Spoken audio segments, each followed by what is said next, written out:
Hi guys, Viking Reefing here. I wanted to have a discussion about keeping what the hobby regards as the more difficult species of fish.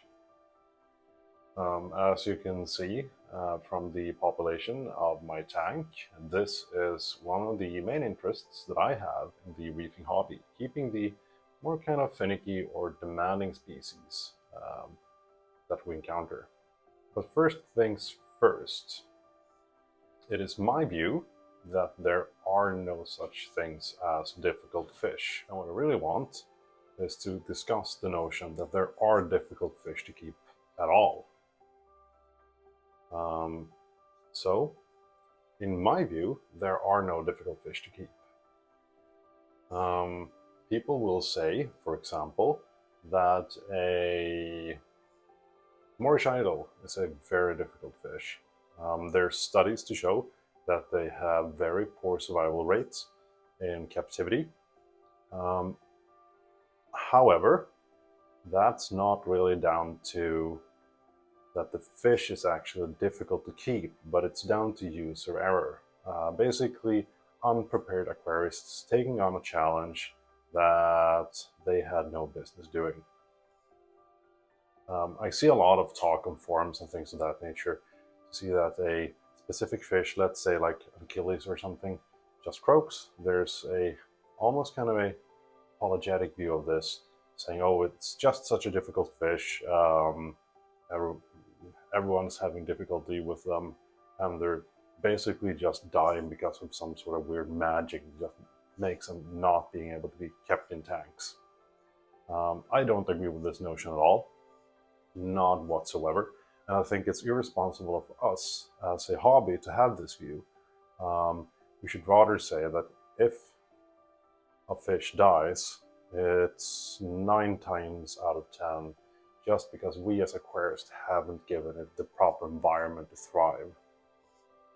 So let's take like the Moorish idols, for example.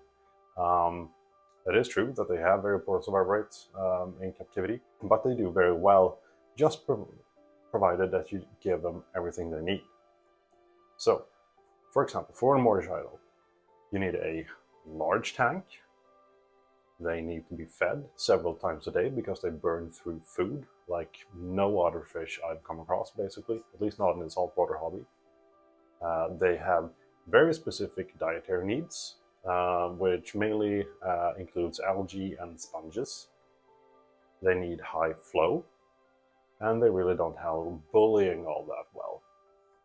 Oh, and they also need very high water quality. None of these things are particularly hard to meet. I mean, they need a big tank. Get a big tank. They need sponges in their diet. Feed them angel formula, Pantaray sponge pellets. They need high water quality. Well, just make sure that your filtration and export methods are up to par. They need high flow. Get better pumps. And none of these things are particularly hard to really achieve. Oh, and they also need to be fed several times a day. And if you're not constantly working from home, that might sound like a challenge, but you can just get an auto feeder. Just fill that with algae pellets, for example, and some Pantaray sponge pellets, and you'll be good to go. In my quarantine tank at the moment, I have a couple of orange spotted filefish, and they are viewed as obligate corallivores. They mainly feed on aquaporas in the wild, in accordance to a lot of literature. There is a misconception in the hobby that they can't be kept, they can't be weaned onto prepared foods, which I would say, based on my experience with them, is hogwash. It's kind of a funny story on how I got them. My LFS got them in a shipment by mistake. He really didn't order them, and he didn't know what to do with them. So he called me up and asked me if I was willing to take them, basically. I hadn't really planned on keeping those guys, at least not right now. But since there were a couple of them at my LFS, and he basically just wanted to get him off his hands. I said, sure. And they were a breeze to acclimatize to aquarium fare. No issues whatsoever. I guess that the main problem if you get these kinds of fish is that you put them in your big display tank full with like angels, damsels, clownfish, which is a damsel, tangs and whatnot, and just expect them to thrive or hope for the best, basically. In that kind of environment, they probably won't do well.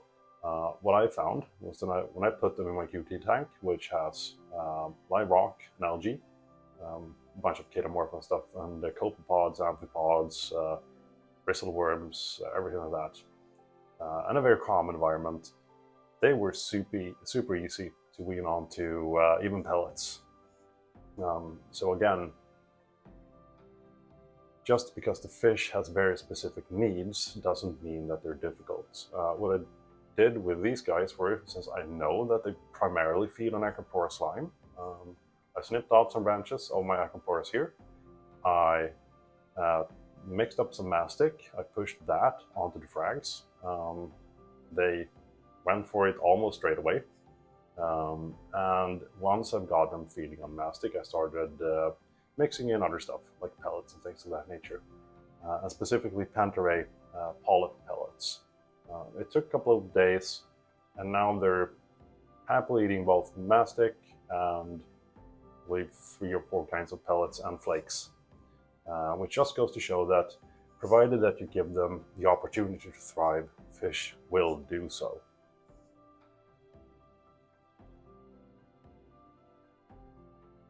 If you look at difficulty ratings, for example online, I think Live Aquarium is a fairly decent source. I like the grading system there a lot better than most sites, because it just doesn't go from easy to extremely difficult or whatever. I believe it goes from beginner to intermediate to expert only. I'm not saying that I'm an expert because I constantly make mistakes when it comes to my reefing. But at least I have a wealth of experience under my belt. So I would really like the hobby to view these difficult fish more as demanding fish. They have certain needs that you really need to meet for them to thrive. Jesus Christ. Huh. I put in a new Nero 5 back there. I will be replacing all the CJ pumps since I have kind of too low flow in my tank for my liking. So I will be replacing those with Nero 5s. I just placed the first one yesterday. So I guess it's a bit high. Almost scared the crap out of me when I started sucking bubbles. Where was I? So the fish have very specific demands that needs to be met. And if you do that, they will thrive for you. We shouldn't be saying that a fish is difficult, because it really isn't. Or we shouldn't be saying that a fish is impossible to keep, for example, because it isn't. Unless you're talking about a whale shark or something, which is basically just impossible due to size requirements. But I guess if you have a tank big enough, keep a whale shark. For example, in terms of very demanding fish, would be obligate corallivores, like the orange-spotted filefish, or certain butterfly fish, for example. If you try to keep them in unsuitable conditions, yes, they will be very difficult to keep. But that's just because you've made the situation very difficult for them. I would even go as far as to say, even if they don't eat any prepared foods, they're still not difficult.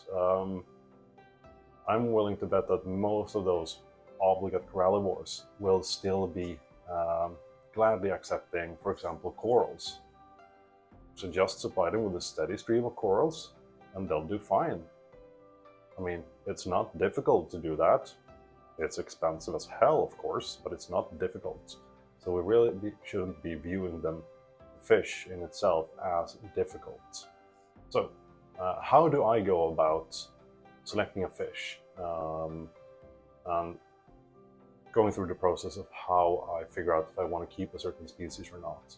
For example, if it's a notoriously challenging species to keep, I will research what other people have done. If I can't see any fault in their logic or reasoning, and I probably wouldn't be doing anything different, I won't touch that fish, because if I just repeat their mistakes, I'll probably get the same outcome. So with most of my fish that I've bought, I've basically looked, what was the outcome of people doing X, Y, and Z? Okay, it wasn't great. Can I figure out something else that I really believe in, that I think will make a difference? If the answer is yes, then I will be feeling comfortable in buying that fish. And I guess 9 times out of 10, it has worked out. There are certain species that I wouldn't touch. For example, the Pinata's batfish. Even if you would remove their eventual huge size out of the equation, they just seem to be so difficult to get onto anything resembling prepared foods. And I don't think I would have a very high chance of success with one of those guys. I hope this has provided some insight into my thought process about these more difficult fish. If you have any more questions regarding this stuff, please just post them down below, and I'll get back to you shortly. Thank you for watching. I hope you found this interesting. Happy reefing, and have a good one. Bye!